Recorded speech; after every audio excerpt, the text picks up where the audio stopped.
Hello दोस्तों, स्वागत है आपका मेरी एक नई कहानी में। दोस्तों, मैं एक टैक्सी ड्राइवर था।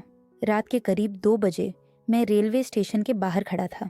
तभी एक लड़की छोटा सा बैग के लिए ठंड से कांपती हुई मेरे पास आई और बोली, भैया मुझे किसी होटल तक ले चलोगे? मैंने आसपास देखा। इतनी रात को वहाँ कोई टैक्सी नहीं थी और स्टेशन भी लगभग खाली हो चुका था।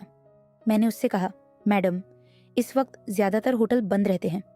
अगर आप चाहे तो कुछ देर मेरे घर पर आराम कर सकती हैं। सुबह मैं आपको होटल छोड़ दूंगा। लड़की थोड़ी देर सोच में पड़ी, फिर उसने हाँ में सिर हिला दिया। हम टैक्सी में बैठकर निकल पड़े। रास्ता बिल्कुल शांत था। बाहर ठंडी हवा चल रही थी। वह लड़की काफ़ी घबराई हुई लग रही थी। मैंने उससे पूछा, क्या पहली बार इस शहर में आई हो? उसने धीरे से कहा, हाँ, मेरा यहाँ कोई नहीं है। यह सुनकर मुझे भी अजीब लगा, लेकिन मैंने उसे भरोसा दिलाया कि चिंता मत करो और सुबह सब ठीक हो जाएगा। थोड़ी देर बाद हम मेरे घर के पास पहुंच गए। यह एक साधारण सा घर था, क्योंकि मेरे माता पिता उस समय रिश्तेदार की शादी में बाहर गए हुए थे। लड़की घर के अंदर आई और थकान से कुर्सी पर बैठ गई। मैंने उसे पानी दिया और कहा, आप यहीं आराम कर लीजिए, सुबह हम आपके लिए होटल ढूंढ लेंगे। उस वक्त मुझे नहीं पता था कि यही रात मेरी जिंदगी की सबसे बड़ी कहानी की शुरुआत बनने वाली है। अब मैं आपको अपने बारे में बताता हूँ। मेरा नाम अमित है। मेरी उम्र 30 साल हो चुकी है, लेकिन अभी तक मेरी शादी नहीं हुई थी। पढ़ाई के बाद मैंने काफ़ी साल नौकरी की कोशिश की, लेकिन कहीं भी ढंग की नौकरी नहीं मिली। आखिरकार मैंने लोन लेकर एक टैक्सी खरीदी और ड्राइवर बन गया। मेरे पापा अच्छी नौकरी करते थे और मेरी माँ स्कूल टीचर थी। वह चाहते थे कि मैं भी किसी अच्छे काम में लगूं, लेकिन मेरी किस्मत ने मुझे यहाँ ला खड़ा कर दिया। मेरी माँ अक्सर मुझे कहती थी, बेटा अब तू 30 साल का हो गया है, शादी कर ले। मैंने हंसकर टाल दिया, क्योंकि मुझे लगता था कि टैक्सी ड्राइवर से कौन लड़की शादी करेगी। तभी एक दिन माँ ने कहा, हमारे गांव में एक लड़की है, बहुत अच्छी। मैं उसकी माँ से बात कर रही हूँ। 2 दिन बाद माँ ने बताया कि लड़की वाले रिश्ते के लिए मान गए हैं और हमें लड़की देखने के लिए बुलाया गया। लेकिन मैंने माँ की बात को टाल दिया।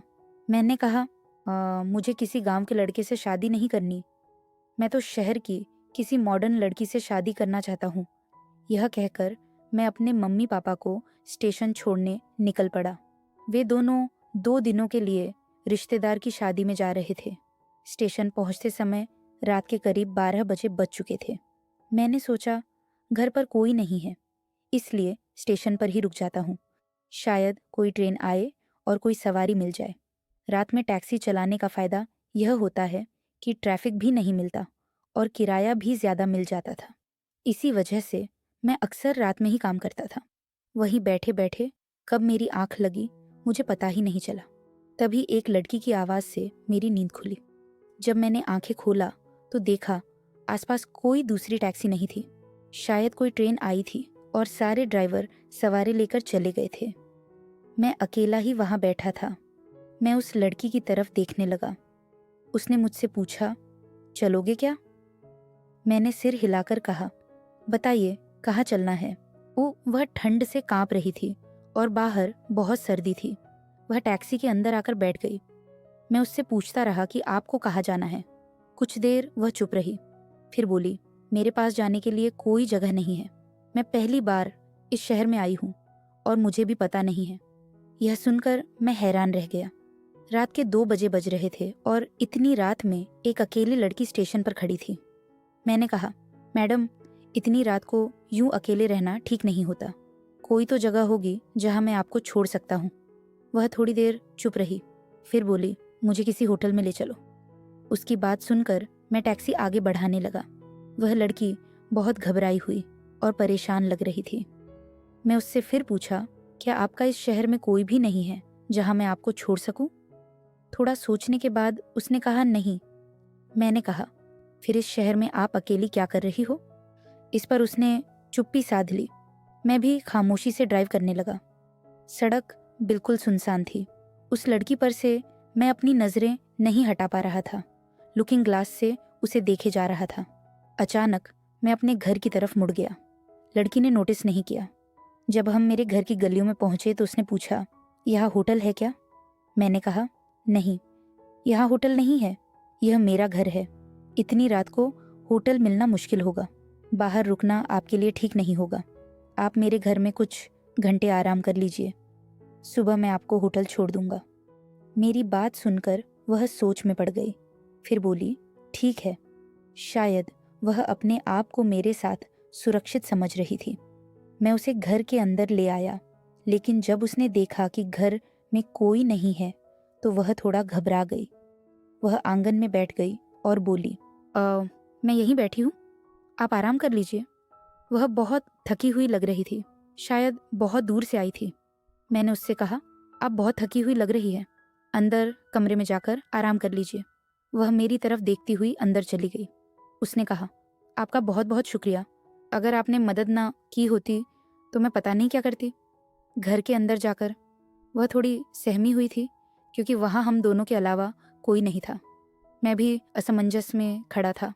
मेरे मन में बहुत सी उलझी हुई बातें चल रही थी।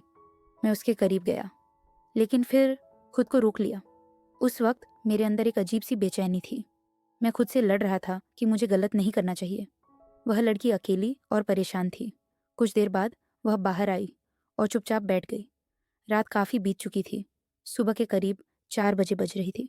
वह बहुत रो रही थी और बहुत डरी हुई थी। तब मुझे एहसास हुआ कि मुझसे बहुत बड़ी गलती हो सकती थी। मैं डर गया था कि कहीं कोई बड़ी मुसीबत ना हो जाए। इसी डर में मैंने फैसला किया कि इसे यहाँ से किसी सुरक्षित जगह पर छोड़ दूं, ताकि कोई और परेशानी ना हो। मैंने उसे टैक्सी में बैठाया और शहर की तरफ चल पड़ा। रास्ते भर मैं यही सोचता रहा कि यह सब मेरी जिंदगी को बदल सकता है। स्टेशन के पीछे मुझे एक सुनसान सी जगह दिखी।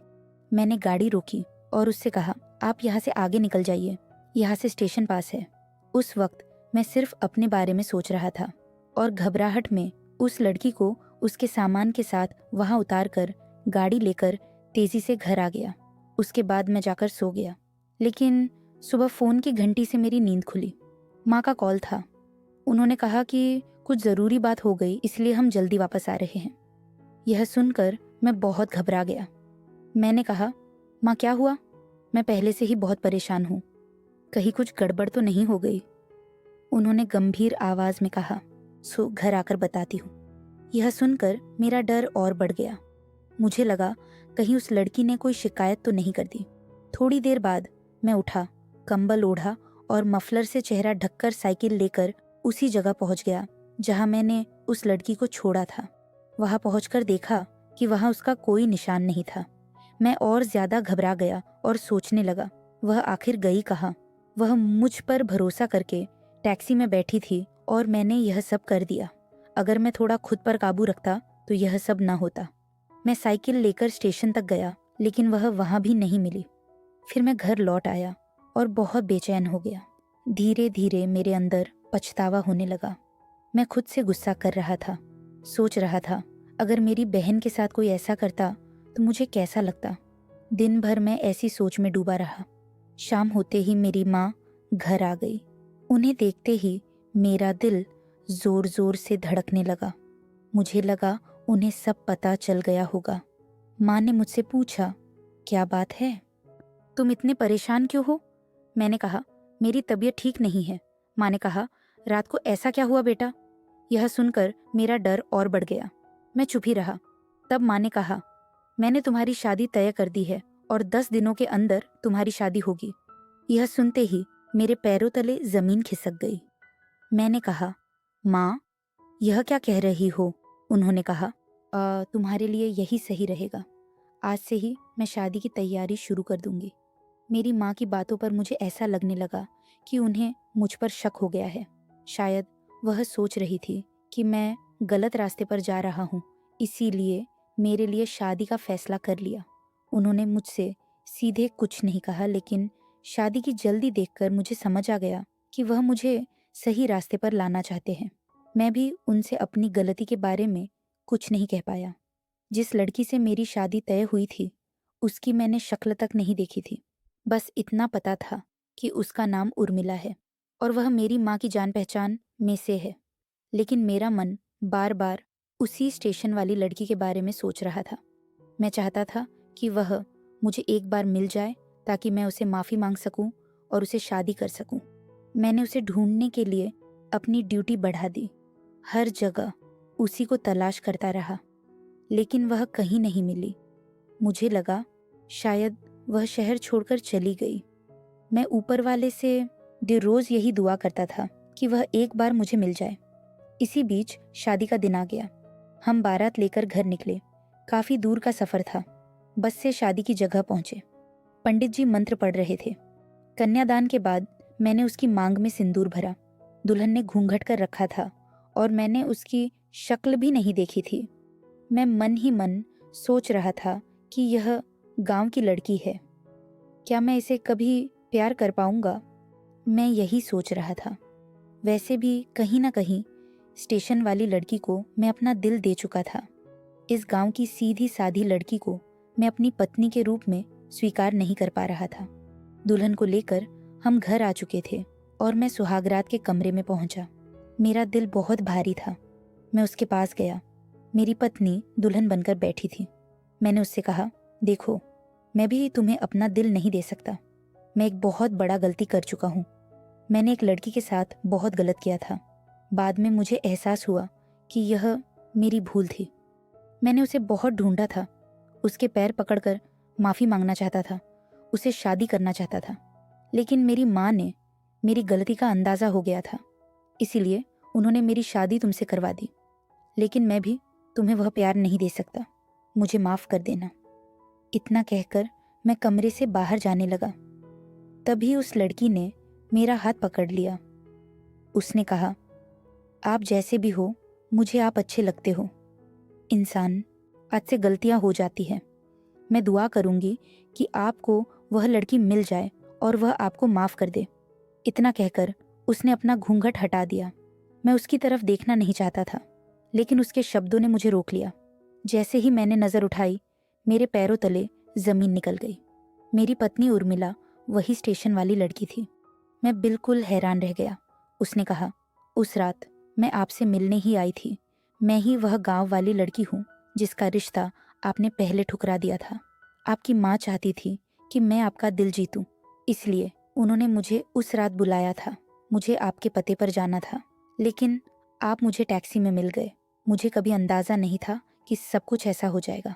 अगले दिन मैंने अपनी आपकी माँ को सब कुछ बताया और उन्होंने हमारी शादी तय कर दी। मुझे नहीं पता था कि आप अंदर से इतना पछता रहे हैं। यह सुनकर मेरी आंखों से आंसू आ गए। मैंने उसके सामने हाथ जोड़ दिए। मैंने कहा, ओह, मैंने इस शहर की हर जगह तुम्हें ढूंढा था। जब तुम नहीं मिली तो मैं बहुत डर गया था। अगर मिल जाती तो मैं तुमसे ही शादी करता। उस रात मैं खुद को संभाल नहीं पाया था। तुम्हें देखकर मेरी समझ काम नहीं कर रही थी। मैंने अपनी जिंदगी में तुम जैसी लड़की कभी नहीं देखी। मुझे बहुत अफसोस है कि मैंने कभी तुम्हारा रिश्ता ठुकराया था। यह सुनकर मेरी पत्नी ने मुझे माफ कर दिया और हम दोनों एक दूसरे के करीब आ गए। दोस्तों, आपको यह कहानी कैसी लगी? अगर आपको यह कहानी अच्छी लगी हो तो चैनल को ज़रूर सब्सक्राइब